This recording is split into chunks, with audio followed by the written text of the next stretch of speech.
Hi, welcome to the second episode of Splendid Live Show. I'm Teaming from teamingconnections.com with my special guest today, Wendy Baudín, a life coach.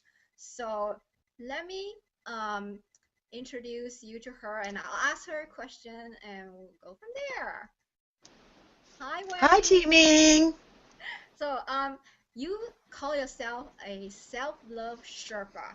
So what does that mean? Because the word Sherpa is like means like a guide or some sort. You got it. You've got it. Perfect. Well, thank you, teaming, for. I want to tell you first of all, thank you for inviting me. For being here and to share with you and your listeners. So, but as a Sherpa, I actually guide women who are holding on. They're holding all of these daunting secrets and emotional pain and old baggage that they've been carrying from their past. So I guide them on a journey of transformation from distraught to excited, showing them how to let go of the old baggage, the old meaningless that's been keeping them bogged down so they couldn't reach the top of their mountain. And I take them by the hand and I show them how to safely move along their path to create the life they've always dreamed of while growing and enjoying the journey. It's so important to enjoy the journey while you're getting to the top of your mountain. And allowing them to really embrace and recognize the real beauty and the power that has been within them all along. Well, you know, Ming, you just mentioned, is a Sherpa not like a guide, right? That's what you said. So if Ming, if you wanted to climb a mountain, it was, and you weren't sure about it. Maybe you had had some experience, but this was the first time you've ever climbed this particular mountain. Wouldn't you feel safer if you hired a guide that's been there up that mountain several times, knew the paths, knew the shortcuts, knew exactly where to place your feet so that you'd get up that mountain the safest and the quickest way? Wouldn't you feel safer by having that guide? Definitely, yeah. Sure.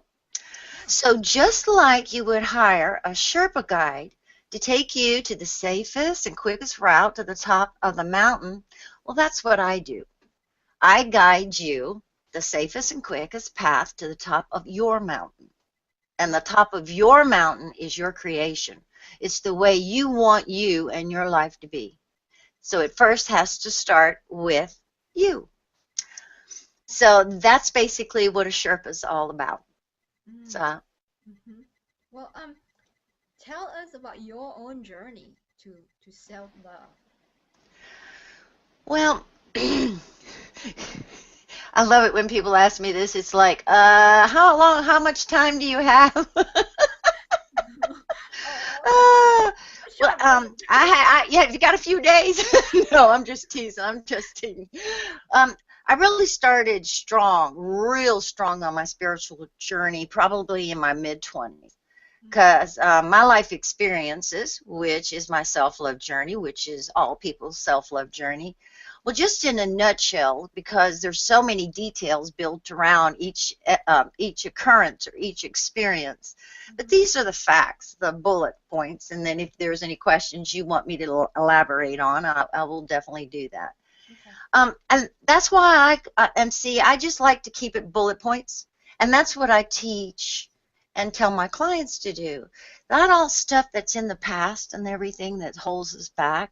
What we need to do is get it just to bullets and then drop the drama that's around it. And that's what I guide them to do. And so this is what I've done also in sharing this with you. So I use my experiences to know that I am totally, let the client know that I am totally understanding them and I know how they feel. So I've had the passing of one of my twin babies. It was a little boy.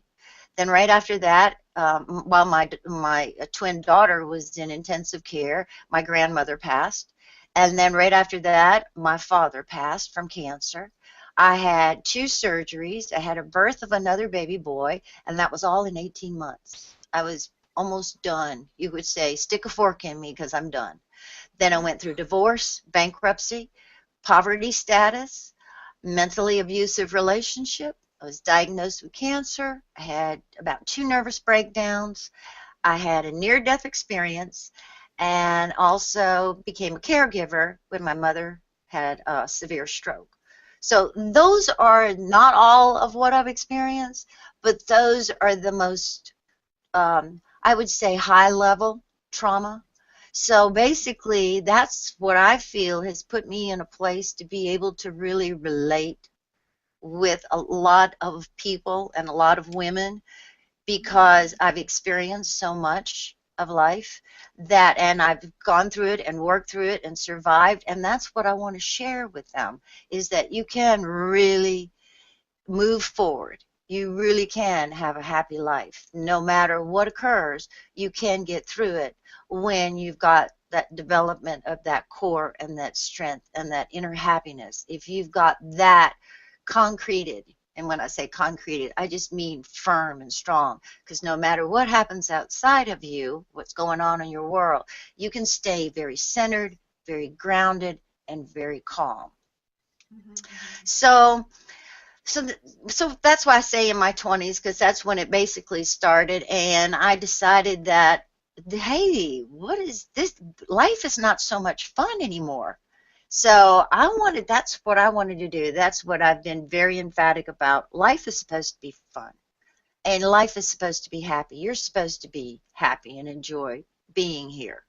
So I started to really dive into finding out what other answers there could be for all of these things that were happening to me. And then that's when I became very, and because once you really ask for help, and when I'm saying, I'm not saying standing out in the street asking for help. When you really go within, and some call it prayer, some call it intention, some call it goals. What I did was I was really asking for the universe to send me help. I needed somebody and something to guide me, to give me understanding, to give me peace within.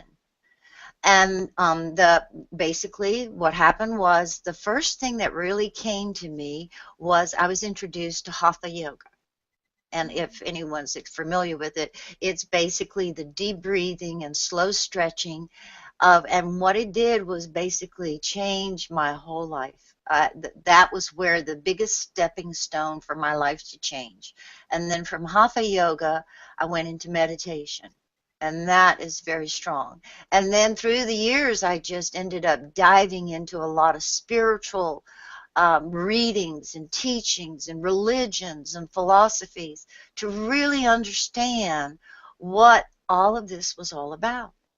And during all of these traumatic things that I was going through, it was making me go inside, all right, because the answers were not on the outside.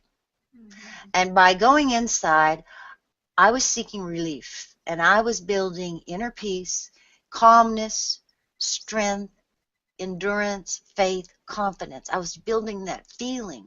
So my goal was no matter what was going on the outside of my life and what was happening, I could stay firm and still know that everything would be okay. So it was my test to make me stronger and to make me wiser. And still keeping my eye and focus on the top of the mountain. So with all of the things that I've come across that helped me, like I said, it was like religions, and I studied the Eastern philosophies and physics and psychology and human behavior and feng shui and tons of self-development and improvement and natural healing courses and modalities. And then I was also personally touched by an awakened master, or some would call that person a guru. And then what I noticed was my drama in my life became less and less.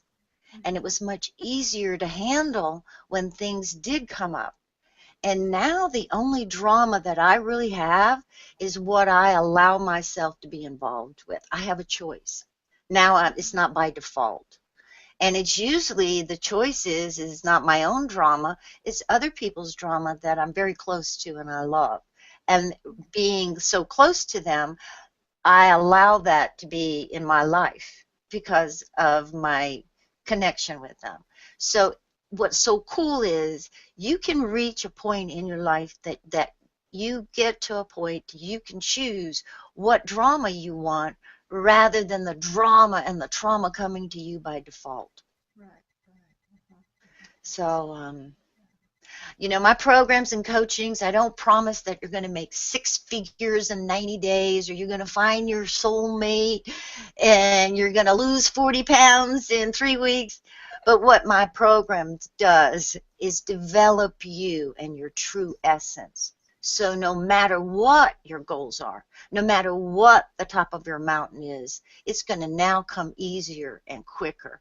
And you're going to enjoy being who you are and doing what you're doing, getting to the mountaintop. That's what's so important. In order to get to the mountaintop, you got to feel good and happy while you're getting there.